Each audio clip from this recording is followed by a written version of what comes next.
이 미로의 끝은 행복일 거야. 낯선 곳에서 길을 잃으면 그때부터는 모든 게 미로처럼 느껴진다. 분명 지나온 길인 것 같은데 갸우뚱하게 되고 갈림길에 설 때마다 이 길이 맞는지 두리번대다가 제자리에 주저앉게 된다. 그러다 다시 일어나 지나가는 사람을 따라가 보면 도착한 그곳은 내 목적지가 아닌 경우도 더러 있었다. 그 사이에 시간은 흘러 나는 다시 혼자가 되곤 했다. 다행히 인생이라는 미로 안에 있는 시계는 나를 기준으로 움직여서 시간은 언제나 모자람 없이 충분했다. 그때부터 할 일은 돌아온 길, 시작점이 아닌 나아갈 길, 출구를 찾는 일이 되었다. 지나가는 사람들에게 물을 때는 항상 내가 가고자 하는 곳이 어딘지 명확히 밝혀야 했다. 그들을 따라가는 게 아니라 그들과 함께 간다는 마음가짐이 최우선으로 필요한 순간이었다. 만일 갑자기 미로에 들어서게 되었다면 어느 방향을 선택하든 길을 잃었다는 두려움과 출구가 없을 거라는 체념 대신 출구 끝에는 행복이 있을 거라는 설렘을 잊지 않고 잘 간직해야 한다. 낯선 곳에서 길을 잃으면 누구나 작아질 수 있기 때문이다. 낯선 곳에서 발을 떼는 순간 분명 행복은 조금씩 더 가까워진다. 그러니 미지의 세계에서 나아갈 때마다 이렇게 외쳐보는 건 어떨까? 이 미로의 끝은 분명 행복일 거야. 일상에서 모험가로 산다는 것은 분명 모든 일이 예상대로 혹은 예상보다 훨씬 잘 되어가고 있음에도 내 일상은 딱히 즐겁거나 신나지 않을 때가 있다. 특별할 것 없는 보통의 날들이 유독 실존의 부재처럼 느껴질 때 우리에게 필요한 건 일상의 모험이다. 우선 모험은 왜 필요할까? 현대를 살고 있는 우리는 지루한 일상을 참을 수 없는 고통으로 느끼기 때문이다. 책 모든 것은 빛난다에 따르면 중세까지 우리는 올바른 행동 기준이라는 걸 갖고 있었다. 결혼을 하고 나서는 불륜을 저지르면 안 되고 아이를 낳으면 양육에 힘을 쏟아야 하고 나이든 부모를 모시는 생애 일련의 과업들, 신의 은총 아래 이미 설계된 과업을 달성하는 게 인생의 의미였다. 그러다가 근대에 들어와서는 실존이 중요해졌다. 이때부터는 전과 다르게 내가 살아있는 존재인지 느낄 수 있는가 없는가, 이 삶이 과연 좋은 삶인가 하는 게 보다 중요해졌다.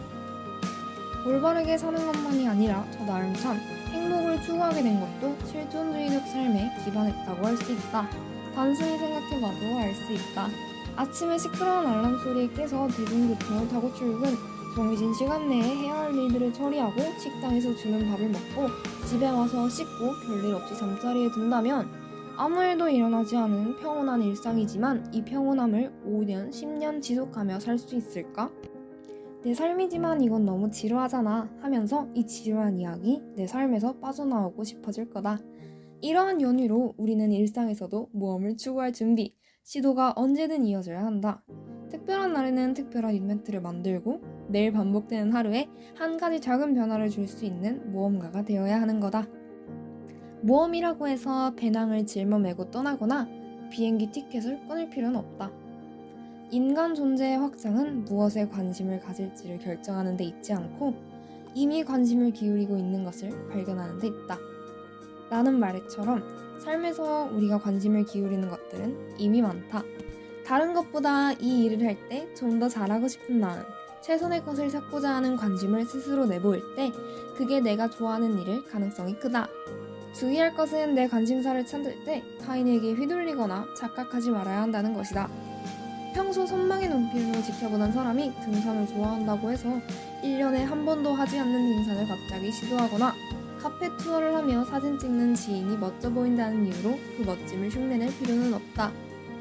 오히려 예전에 좋아하던 걸 오랜만에 다시 시도해보거나 예전에 해보고 싶었는데 미처 해보지 못한 것을 할 때 신선함을 느낄 수 있다. 그러한 연유로 한동안 나는 밤마다 스케치북을 펼쳐 붓펜으로 글씨를 썼다. 어릴 적부터 마음 한켠에 글씨를 예쁘게 써보고 싶다는 생각이 있었는데 무료하고 잠 못 드는 밤에 마침내 실행에 옮겼다. 매일 쓰는 일기를 캘리그래피 작업이라고 생각하자 괜히 예술활동을 하는 기분이 들었다. 단어 하나하나에 전보다 관심을 갖게 되었다.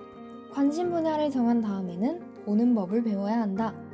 이제부터 필연적으로 실험하고 실패하고 다시 시도할 약간의 용기와 작은 시간이 필요하다. 특히 코로나19 이후 달라진 일상에 가장 필요한 시도가 아닐까 싶다. 프리랜서인 나에게는 그랬다. 사무실 없이 자유롭게 일하는 입장에서 코로나19 이전에는 자유롭게 카페에서 일을 하다가 작년부터 꼼짝없이 집에 갇혀있는 생활을 하게 되었다.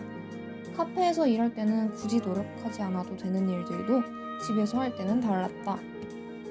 한결같이 맛있는 커피, 카페 주인이 선곡한 기분 좋은 재즈 음악, 화창한 오전 통창으로 비춰진 햇살, 비오는 밤 창밖 천막으로 떨어지는 빗소리, 갓 구운 빵 냄새가 알려주는 배꼽시계, 사람들의 드나들림과 적당한 백색 소음. 이 모든 게 내 작업 환경을 최적으로 만들어 주었다. 자연은 늘 새로움이다. 그 안에서 나는 매일 살아있는 존재였다. 매일 같은 공간에서 반복적인 하루를 보내고 있다고 생각했지만 실은 매일 다르게 보내고 있었던 거였다. 집에서는 누구도 나 대신 음악을 틀어주지 않는다.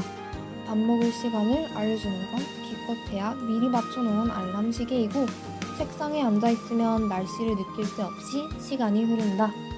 이런 시간들이야말로 기계적이고 무의미한 권태롭게 흘러가는 시간인 것이다.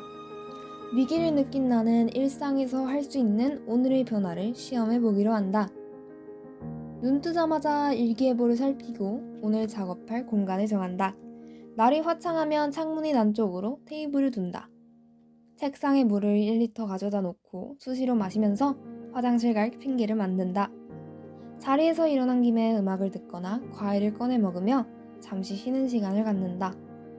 그러다가 괜히 서재에 가서 꽂혀있는 책을 뒤적인다. 그러다가 눈에 든 책이 있으면 또 한참 동안 책을 읽다가 기분을 전환하고 책상 앞에 앉아 남은 일을 한다. 매일 같은 공간이지만 오늘 기분에 맞는 최선의 동선, 최선의 쉼을 찾다 보니 어느새 나는 내 방 여행자가 되어 있다. 어느새 침묵과 고요가 지루함이 아닌 명상처럼 느껴지기 시작했다. 내 숨소리를 듣고 몸의 움직임을 하나하나 관찰하는 행위에서 다시 살아있음을 느낀다.